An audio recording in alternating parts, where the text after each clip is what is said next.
I'm Dr. George Flinn, and today we're going to talk a little bit about a subject that you know you shouldn't do, but you do it anyway, and everyone says, don't do this, and yet you say, don't do this, but you do it, and it's worry. That's right, worry. Have you ever worried about worrying? So we're going to talk about that today for just a minute. So how to break this habit of worry before it breaks you? You know, it's a habit. Worrying is a habit. And when we talk about this a little bit, I think you're going to maybe laugh at some of the things you've done, maybe see some of the time you've wasted. First of all, when you're worried, you're usually idle. So first thing to do is stay busy. Stay busy doing stuff, anything. If you stay busy and your mind is on what you're doing, then it's kind of hard to worry because your mind really can't hold two thoughts at once. So stay busy. And if you don't know what busy is, just find a project and do it. Help someone. Make a phone call to someone. Do anything. Stay busy. And preferably, stay busy helping others. But don't make a phone call and talk about all your problems. Make a phone call and listen. So one other thing is, don't fuss, worry about trifling things, about the little things, about the little chip in the paint on your car. Don't worry about that kind of stuff. That's called majoring in the minors. If you have your major thought about minor things, then that can lead to worries. Your major thoughts ought to be on things that will help you. Absolutely help you. And ideas that will help you move forward. Not worrying about it, just doing it. One other thing is use the law of averages to outlaw your worries. Now, the law of averages means things are going to go your way, generally. You know, if it's just random chance of 50-50. But if you're putting yourself out there, you're doing things to improve your odds, it may be 60% win, 70%, 80%, 90% chance that you're going to win. You're not going to fail. And that's what part of the worry is about, is what if I don't succeed? What if this happens? Well, if you get down to it, we talk about setting goals all the time.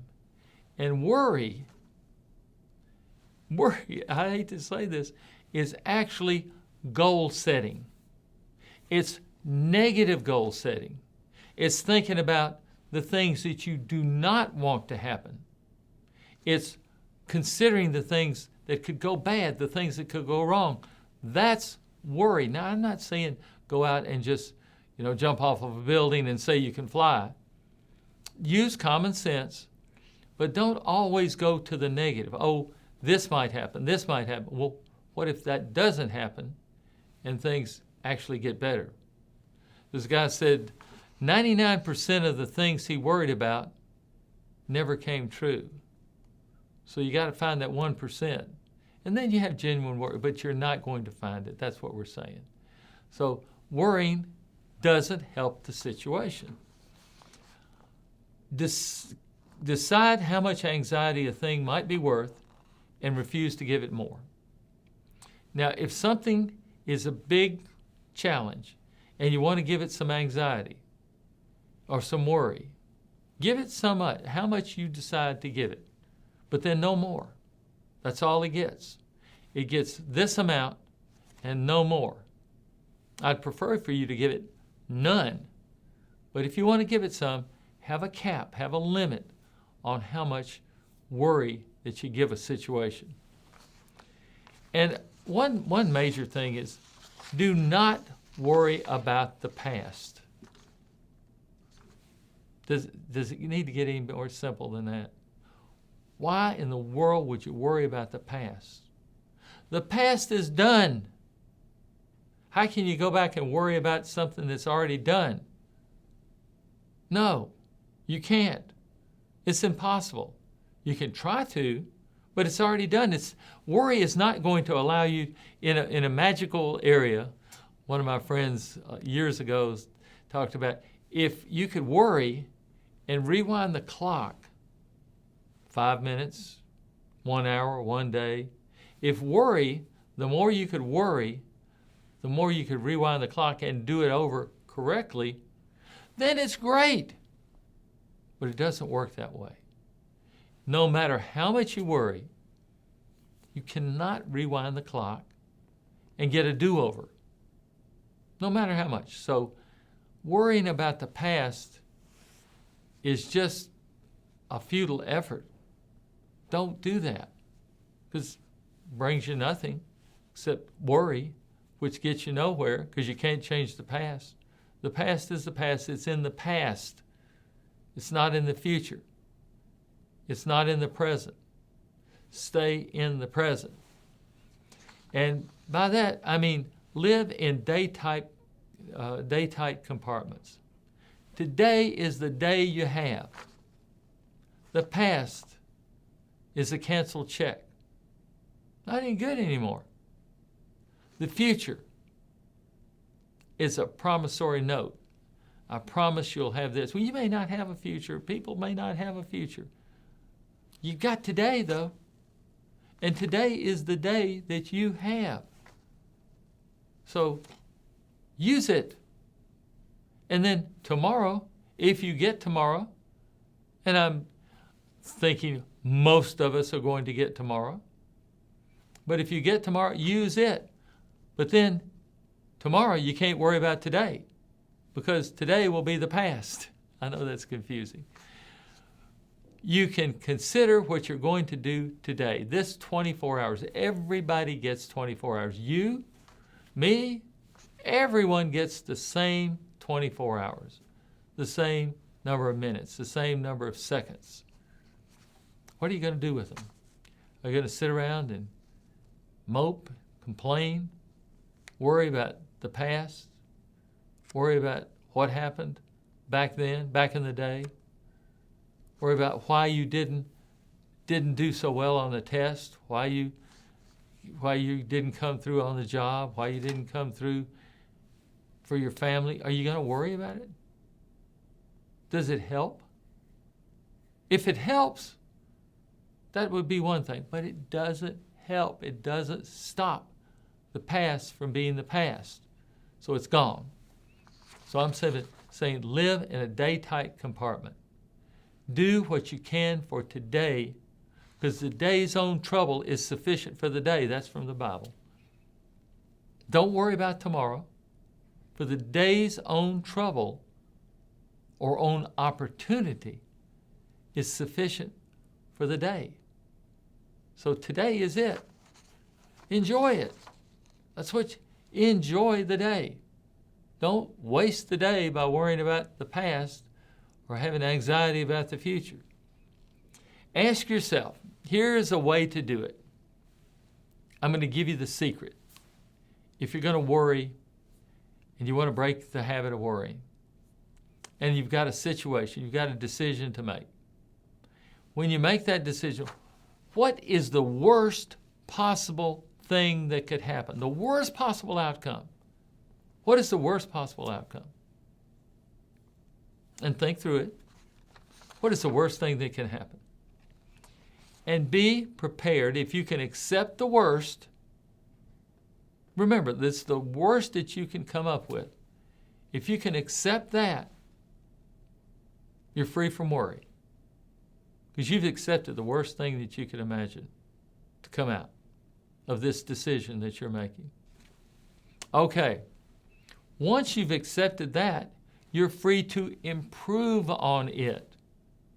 Because once you're at the bottom, the only way you can go is up. And you can improve on the situation. And you can actually improve to where the outcome is really great. But you have taken away the worry. You've taken away the weight of this decision by saying, okay, if the worst happens, can I deal with it? And if you can, you don't have to worry. You've got a safety net. You know you can deal with it. So then you can begin to improve that situation. And I cannot tell you how many times that has helped many people, including me, get through it.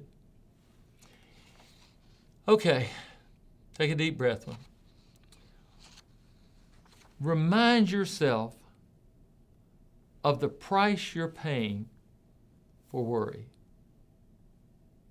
And you say, well, it's not costing any money. Yes, it is. It's costing you time. It's costing you money. It's costing your health. And I'm a doctor. And I promise you, worry will cause problems with your health. It releases all kind of hormones. Your brain doesn't know the difference between a thought and a real thing happening. It really doesn't. Your brain can think of a thought, and it's just as real as if it happened. And the brain will tell the body, oh my gosh, this terrible thing has happened. And your body says, well, people in the control tower say, this has happened.